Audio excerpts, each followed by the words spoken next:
तो चलो आज का क्लास जो मेरा साइंस में होगा क्लास ये होगा, मेरा केमिस्ट्री का क्लास होगा। केमिस्ट्री में हमने जो है पिछले क्लास में बता दिया था कि रासायनिक अभिक्रिया कितने प्रकार के होते हैं, सभी का लिखा दिए थे कि कल यहाँ 9 प्रकार के हम लिखाए थे, है ना। हम अपने बुक के हिसाब से 9 प्रकार के यहाँ लिखाए हैं कि 9 प्रकार के रासायनिक अभिक्रिया होता है, जिसमें कि हमने जो है 4 तक पहले ही लिखा दिया था और समझा दिया था, ठीक है। आज हम चलेंगे ये 5 से चलेंगे। 5 में हमारा जो है 5 में लिखाए थे वो रासायनिक अभिक्रिया के प्रकार में जो लिखाए थे। 5वां मेरा है उभय विस्थापन अभिक्रिया है, ठीक है। तो उभय विस्थापन अभिक्रिया क्या है यहाँ से हम समझेंगे, ठीक है। तो उभय विस्थापन अभिक्रिया में है कि जैसे कि यहाँ पे देखेंगे कि इसका परिभाषा होगा कि वैसे रासायनिक अभिक्रिया जिसमें दो यौगिक अपने आयनों का फेर बदल करके या आदान प्रदान करके या विनिमय करके दो नए यौगिक का निर्माण करता है, ठीक है। दो नए यौगिक का निर्माण करता है तो वह जो रासायनिक अभिक्रिया होगा वह उभय विस्थापन रासायनिक अभिक्रिया कहलाता है, ठीक है। तो हम देखेंगे इसका एग्जाम्पल देखेंगे। तो इसका एग्जाम्पल में मेरा ये जो है देख रहे हो, यहाँ पर सोडियम क्लोराइड है और सिल्वर नाइट्रेट है, ठीक है। सोडियम क्लोराइड और सिल्वर नाइट्रेट है। तो इसमें क्या होगा कि यहाँ पर देखो ये सिल्वर क्या है, सिल्वर जो है यहाँ पर सिल्वर और क्लोरीन मिला करके यहाँ सिल्वर क्लोराइड बनाया, क्योंकि यहाँ पे क्या कर दिया है सिल्वर क्लोराइड जो है यहाँ ये सोडियम क्लोराइड सिल्वर नाइट्रेट के विलयन से सिल्वर को अलग कर दिया है। सिल्वर को अलग करके जो है अब यहाँ पे जो है और सोडियम नाइट्रेट का निर्माण कर लिया है, ठीक है। क्योंकि यहाँ पर सोडियम जो है सिल्वर से अधिक अभिक्रियाशील होता है, इसीलिए सिल्वर को हटा दिया है और खुद उसका स्थान ग्रहण कर लिया है, ठीक है। तो चलो यहाँ पे देखेंगे फिर अगला क्वेश्चन में अगला एग्जाम्पल में, ठीक है। अगला एग्जाम्पल में देखेंगे कि कॉपर सल्फेट का जो अभिक्रिया जब हाइड्रोजन सल्फाइड से करवाते हैं तो यहाँ फिर होता है कि कॉपर जो क्या करता है, कॉपर जो है वो सल्फर के साथ अभिक्रिया करके कॉपर सल्फाइड का निर्माण करता है। और साथ में यहाँ क्या होता है कि यहाँ पे कॉपर को अलग कर देता है। कॉपर को यहाँ कॉपर जो है कॉपर सल्फाइड का निर्माण करता है सल्फर से अभिक्रिया करके, और उसके बाद यहाँ हाइड्रोजन से यहाँ अभिक्रिया करके यहाँ क्या सल्फ्यूरिक अम्ल का निर्माण करता है। तो ये मेरा क्या था, ये उभय विस्थापन अभिक्रिया था, ठीक है। और देखो फिर अगला देखेंगे, अगला मेरा है रासायनिक अभिक्रिया, छठा है मेरा, वो है अवक्षेपण अभिक्रिया। तो देखेंगे अवक्षेपण अभिक्रिया क्या होता है। अवक्षेपण अभिक्रिया होता है वैसे रासायनिक अभिक्रिया जिसमें कोई यौगिक किसी अन्य यौगिक के विलयन से उसे विस्थापित करके अवक्षेप का निर्माण करता है, उसको अलग करके उसे अवक्षेप का निर्माण कर देता है ना, और स्वयं उसका स्थान ग्रहण कर लेता है और उसे अवक्षेप का निर्माण कर देता है। तो वह अभिक्रिया जो है अवक्षेपण अभिक्रिया कहलाता है। तो इसमें देखेंगे कि अवक्षेपण अभिक्रिया क्या होता है। अवक्षेपण अभिक्रिया में देखेंगे कि अवक्षेपण अभिक्रिया है ये मेरा, यहाँ पे देखो सोडियम क्लोराइड को जब सिल्वर नाइट्रेट से अभिक्रिया करवाया जाता है तो यहाँ पर जो है क्या होता है कि यहाँ सिल्वर क्लोराइड का निर्माण करता है। सिल्वर क्लोराइड एक अवक्षेप के रूप में बन जाता है, अवक्षेप के रूप में प्राप्त होता है, ठीक है।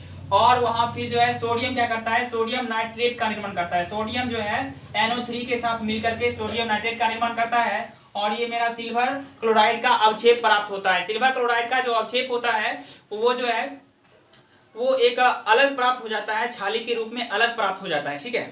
तो देखेंगे अब अगला मेरा है उदासीनीकरण अभिक्रिया। तो उदासीनीकरण अभिक्रिया में मेरा है इसका परिभाषा ऐसे हम जानेंगे कि वैसे रासायनिक अभिक्रिया जिसमें अम्ल किसी भस्म के साथ रासायनिक अभिक्रिया करके जल और लवण का निर्माण करता है, यानी लवण और जल का निर्माण करता है, वह जो है उदासीनीकरण अभिक्रिया कहलाता है। तो चलो यहाँ पर देखते हैं एग्जाम्पल में यहाँ पे कि यहाँ पर एक देखो हाइड्रोक्लोरिक अम्ल है और यहाँ सोडियम हाइड्रोक्साइड एक भस्म है। तो अम्ल और भस्म से अभिक्रिया करने के बाद यहाँ पर एक क्या बनाया, सोडियम क्लोराइड NaCl का निर्माण किया और यहाँ पे जो है मेरा ये और साथ में यहाँ पे जो है H2O का निर्माण करता है, ठीक है। यहाँ पे H नहीं होगा, ठीक है, यहाँ H2O होगा, ठीक है। ये जल का निर्माण करता है, ठीक है। आप देखो फिर दूसरा एग्जांपल उसी तरह से देखेंगे। यहाँ पे क्या है H2SO4 यानी कि सल्फ्यूरिक अम्ल है, ठीक है। ये सल्फ्यूरिक अम्ल जब क्या कहते हैं कि पोटेशियम हाइड्रोक्साइड से यानी कि ये भस्म से ये अम्ल इस भस्म से अभिक्रिया किया, मतलब सल्फ्यूरिक अम्ल पोटेशियम हाइड्रोक्साइड से अभिक्रिया किया तो यहाँ पर जो है पोटेशियम सल्फेट नामक लवण का निर्माण करता है और साथ में यह जल देता है। ठीक है, अब देखिए अगला मेरा 8 नंबर, ये जो मेरा प्रकार है, ये है मेरा प्रकाश रासायनिक अभिक्रिया। तो चलेंगे, देखो यहाँ पे प्रकाश रासायनिक अभिक्रिया क्या होता है उसके बारे में जानेंगे। ठीक है, तो प्रकाश रासायनिक अभिक्रिया वैसे रासायनिक अभिक्रिया जो प्रकाश की उपस्थिति में संपन्न होता है, वैसे रासायनिक अभिक्रिया जो प्रकाश की उपस्थिति में संपन्न होता है वह प्रकाश रासायनिक अभिक्रिया कहलाता है। तो देखेंगे इसका एग्जांपल हम कि देखिए यहाँ पे क्या है कि हाइड्रोजन जब क्लोरीन से अभिक्रिया प्रकाश की उपस्थिति में करते हैं तो यहाँ पर क्या बनता है, हाइड्रोक्लोरिक अम्ल बनता है। यह अभिक्रिया तभी होता है जब इसे प्रकाश मिलता है तभी, और यह अंधेरे कमरे में यह अभिक्रिया नहीं करता है। ठीक है, ये एक्सपेरिमेंट से हमें पता चला है। ठीक है, एक्सपेरिमेंट किया गया है कि यह अंधेरे में अभिक्रिया नहीं करता है और प्रकाश में जो ही आता है यह अभिक्रिया करना स्टार्ट कर देता है। तो यहाँ पे देखो फिर अगला है मेरा प्रकाश रासायनिक अभिक्रिया का ही एक एग्जाम्पल फिर है प्रकाश संश्लेषण अभिक्रिया। जैसा कि हम जानते हैं कि प्रकाश संश्लेषण अभिक्रिया सूर्य के ही प्रकाश की उपस्थिति में होता है। अगर सूर्य का प्रकाश नहीं रहेगा तो प्रकाश संश्लेषण की अभिक्रिया नहीं होगा, क्योंकि यहाँ पे क्या होता है कि जब रात में प्रकाश नहीं होता है तो रात में प्रकाश संश्लेषण होता है, नहीं होता है, क्योंकि यहाँ पे ये अभिक्रिया वैसा अभिक्रिया है जो प्रकाश की उपस्थिति में संपन्न होने वाला है। इसीलिए इस अभिक्रिया को भी हम क्या कहते हैं, प्रकाश रासायनिक अभिक्रिया कहते हैं, क्योंकि प्रकाश संश्लेषण की अभिक्रिया तभी होगा जब सूर्य का प्रकाश मिलेगा, है ना। तो वह जो है ये मेरा प्रकाश संश्लेषण भी एक प्रकार का जो है प्रकाश रासायनिक अभिक्रिया का ही उदाहरण है। ठीक है, तो देखते हैं यहाँ पे 9 नंबर को जो है प्रकार है उसमें रेडॉक्स अभिक्रिया। तो रेडॉक्स अभिक्रिया हमने लिखा था उस दिन ऑक्सीकरण अवकरण अभिक्रिया। तो रेडॉक्स अभिक्रिया और ऑक्सीकरण अवकरण अभिक्रिया वो दोनों एक ही चीज है। तो यहाँ पर जो है रेडॉक्स अभिक्रिया क्या होता है या ऑक्सीकरण अवकरण अभिक्रिया क्या होता है इसके बारे में जानेंगे। तो इसका परिभाषा हम ऐसे जानते हैं कि रेडॉक्स अभिक्रिया तो वैसे रासायनिक अभिक्रिया जिसमें ऑक्सीकरण और अवकरण दोनों साथ साथ होता है वह रेडॉक्स होता है। कहने का मतलब वह रासायनिक अभिक्रिया जिसमें ऑक्सीकरण और अवकरण दोनों एक साथ होता है, यानी ऑक्सीजन परमाणु का योग या हाइड्रोजन परमाणु का वियोग तथा हाइड्रोजन परमाणु का योग या ऑक्सीजन परमाणु का योग, ये हाइड्रोजन परमाणु का योग तथा ऑक्सीजन परमाणु का जो है वियोग, ये साथ साथ चलता है, तो यह मेरा जो है रेडॉक्स अभिक्रिया कहलाता है। तो इसमें रेडॉक्स अभिक्रिया में 2 अभिक्रिया आता है, एक आता है ऑक्सीकरण, एक आता है अवकरण।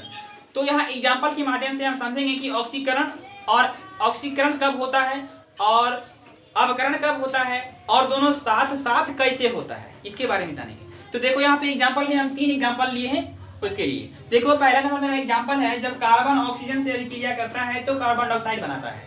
तो यहाँ पर ये अभिक्रिया मेरा क्या है, यहाँ देखो लिखे हैं ऑक्सीकरण अभिक्रिया। तो ऑक्सीकरण अभिक्रिया ये कैसे है इसके बारे में जानेंगे। देखो यहाँ पर ऑक्सीकरण अभिक्रिया कैसे है, यहाँ पे देखो कार्बन जब ऑक्सीजन से अभिक्रिया करता है तो यहाँ पर क्या बनाता है, कार्बन डाइऑक्साइड, यानी कि इसमें ऑक्सीजन परमाणु का योग हो रहा है, ऑक्सीजन परमाणु का जोड़ हो रहा है, जुट रहा है ऑक्सीजन परमाणु, यानी कि ऑक्सीजन परमाणु जब जुटता है तो उसको क्या कहते हैं, ऑक्सीकरण अभिक्रिया कहते हैं। ठीक है, ध्यान से समझना है।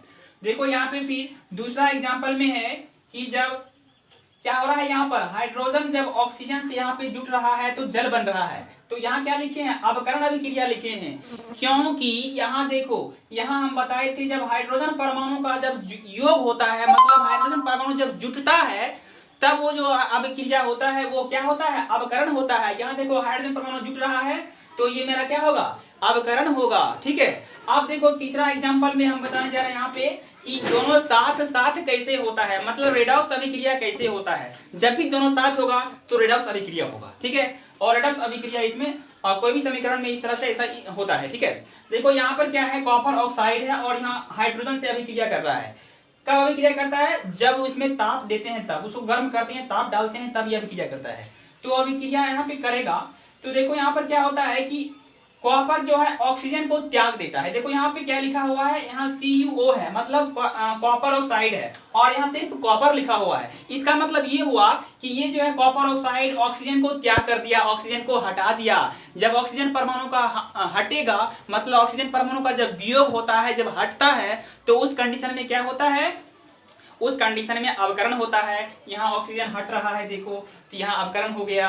और देखो फिर आगे में क्या हो गया कि आगे जो है हाइड्रोजन के साथ ऑक्सीजन मिल गया है, मतलब यहाँ पे क्या हुआ, हाइड्रोजन का जोड़ हो गया, मतलब यहाँ ऑक्सीजन हट गया कॉपर से, तो यहाँ पर क्या हो गया, अवकरण हुआ।